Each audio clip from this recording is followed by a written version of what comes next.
Some of our favorite listens this month on this Sonic Obsession.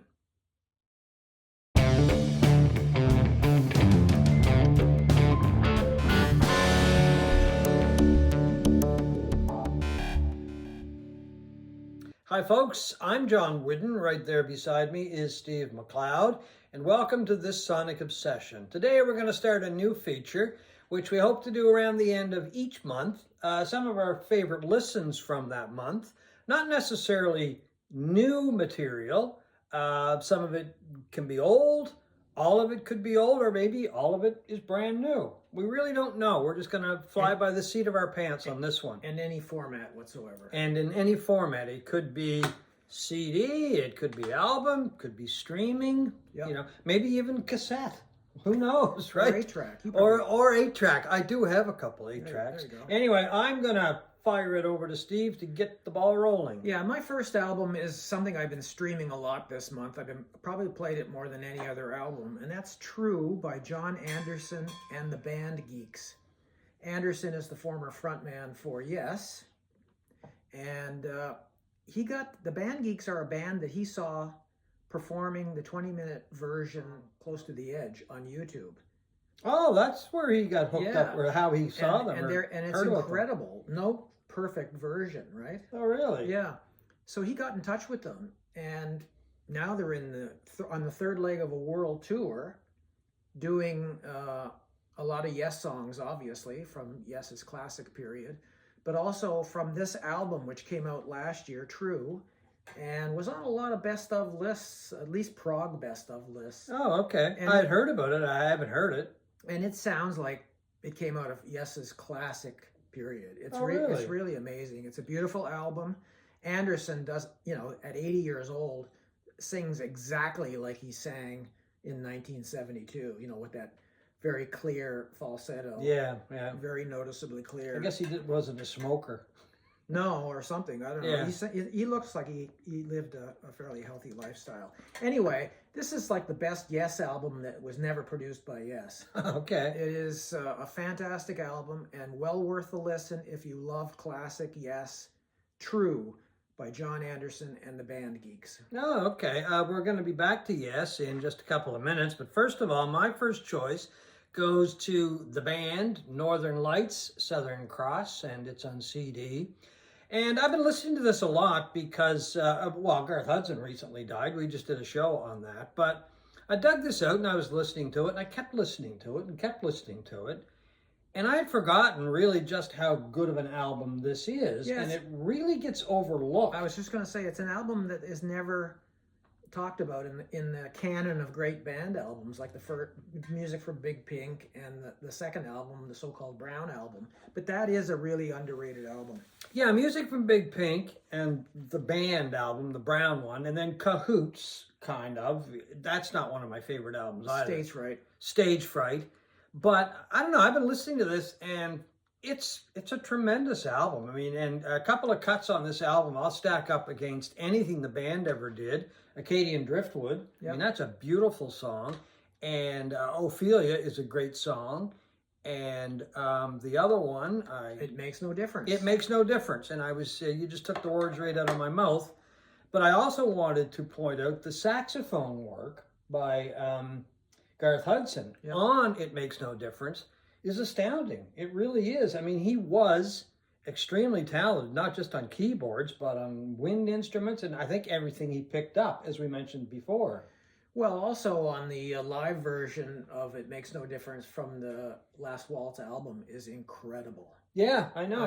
And in particular, Garth Hudson's 2 saxophone solos within that song, and Rick Danko's vocals are incredible. I think I'll put a link to the Last Waltz version of It Makes No Difference in the description, because it is, in my mind, one of the greatest live performances I've ever seen. Yeah, exactly. So anyway, that's my first pick. Kind of a lost classic, I think, in many respects, because it just really doesn't, it gets no respect, as Rodney Dangerfield used to say, which is unfortunate. So anyway, your second choice. My second choice is Nobody Loves You More by Kim Deal. This is on orange vinyl. I have the vinyl version. Kim Deal is the former bassist and backup singer from the Pixies from the 1980s, who eventually left the Pixies and formed her own band called the Breeders, who were a very popular band during the sort of grunge period, you know, and it reflected that sort of grunge-like sound. But this album, I had no expectations that I would like this album because I like the Pixies, but not enough to think that a solo album by Kim Deal would be something that I would gravitate towards. And certainly I never gave the Breeders a half a listen, I think, back in the day when they were popular. But this is nothing like I was expecting. It is a very diverse album of incredible melodies, orchestration, horns. Yeah, I know. And there is a bit of a sort of a Breeders-like sort of grunginess to it on a few songs, but it is a really amazing album, and the subject matter is tremendous too. Like, she stepped away from music for a number of years and went back to her hometown of Dayton, Ohio, to take care of her elderly parents, including a mother who had dementia and who died of dementia a few years ago. And it makes for a very touching music. Like her song "Are You Mine" is a very touching tribute to her mother, but also a reflection of what she went through during her dementia. Are you mine? Are you my baby? You know, how parents can sometimes revert to being the child. Exactly, in a relationship. yeah. Are you mine? Have you seen me lately? Like, do you recognize who I am? I have no time and nothing but love. Just a really beautiful song. And the album is like that. I never would have expected this kind of diversity and, honestly, maybe skill. Maybe it's not the right word. I just was not a huge fan of. Yeah, I mean, I heard about this album, Kim Deal and the Breeders and Pixies, and I'm like, okay. And then I've listened to some of it. I'm kind of blown away by the sound because it's not what I would have associated. No, and with her. she's not the most capable singer on the planet. But, No, but it works, you know, Yeah. like a lot of singers. There's a lot of emotion in her singing, Yep. which is, you know, really in many cases half the battle. She does a great job. I love the cover. The glare on this is bad, but I love the cover. Yeah, it's a art on great this, cover. the The video for that is really good too. Yeah. It's a really good watch. So a very nice listen. Nobody Loves You More by Kim Deal. Okay, my second choice goes to, and you're going to put a little thingy up there Yep. for us so we'll be able to see it because I don't have a copy. I was streaming it. And it is the new album by Tommy Castro and the Painkillers. First album that Tommy's done in about 4 years, I believe. It is called Closer to the Bone. Tommy doesn't really break any new ground with this album, but the thing is with Tommy, the ground that he does break is always really good. He's got a really good mix of soul, blues, rock, like you throw it all in there, R&B. And this album, he's said he's looking to get he was looking to get more of a blues sound. He said basically a real blues record, the way they would have made it back in the day. I kind of have to agree with him. It is bluesy, more bluesy than some of his stuff. It's just a really good listen. He always has a great band playing with him. On this album, there's a choice of some old blues songs. There's some originals. His guitar playing is exceptional. It's just kind of gritty and searing and a lot of energy, blistering in many respects. I think No Depression kind of summed him up better than I can. Castro plays gritty string-bending blues like a runaway train, a glorious blend that rocks the soul and lifts the spirits. That's from No Depression, and I totally agree. I put Tommy on, and I just kind of come alive, right? You're streaming it, are you? I was streaming it, yeah. And you know, you can put it on. You don't have to sit there and listen to it. I mean, it's not, the lyrics aren't deep or anything like that. It's just a really good blues record that, I mean, tremendous playing by everybody that's on the record, and especially that just wonderful guitar playing that's just got a lot of energy and a blistering guitar. And I mean, I can kind of see Tommy up on stage playing his Fender Stratocaster, his black Fender Stratocaster, which he's been playing for many years. In fact, on the front cover, he's got a new guitar. But anyway, it's just a great mix of blues songs, the covers that he does, and of course some originals. And Tommy Castro and the Painkillers out on Alligator Records, Closer to the Bone. So thanks to Mark Lipkin at Alligator for providing me the links and some information on this. I've been a fan of Tommy's for years, and this one doesn't let me down. It's just another really fine record by Tommy Castro. Okay, my final choice for heavy rotation this month is Alternative History, a Cracker retrospective. It's a giant 3 LP sort of best of. It's like a box of cracker. It's a box of crackers, yeah. And that is Dave Lowry on the front with Johnny Hickman, Dave Lowry, Johnny Hickman, the main guys that have been in the band since day one when they formed in like 1990, something like that. Cracker was one of my favorite bands of the 1990s, arguably my most favorite. You know, when a lot of people were getting into the grunge and the new metal of that period, the din and the noise and the anger of that music, Cracker was making really... It was your refuge, was it? Yeah, it was kind of my refuge. You know, they were making a genre-defying blend of Americana, Western music, rock music, alternative rock, everything in this very pleasing with amazing, often humorous and clever, witty lyrics. And this is a best of that's not quite a best of. There's an interesting story that goes with this album. They used to be on Virgin Records, and in 2006, the band got wind that Virgin was going to put out a best of Cracker without informing them, without seeking their input or anything. So that really pissed off Lowry and the boys, right? So they decided they were going to get back at them, and what they did was they went into the studio and recorded a number of older songs from their classic 90s period, re-recorded them, you know, fairly similar to the originals, and decided to put out their own greatest hits. Oh, really? Kind of like what Taylor Swift did. Yeah. Except with better music. And, and before Taylor did it. And so they put out a greatest hits package called Greatest Hits Redux, and it came out on exactly the same day as the Virgin version. Okay, yeah, this is ringing a bell now, I think. Yeah.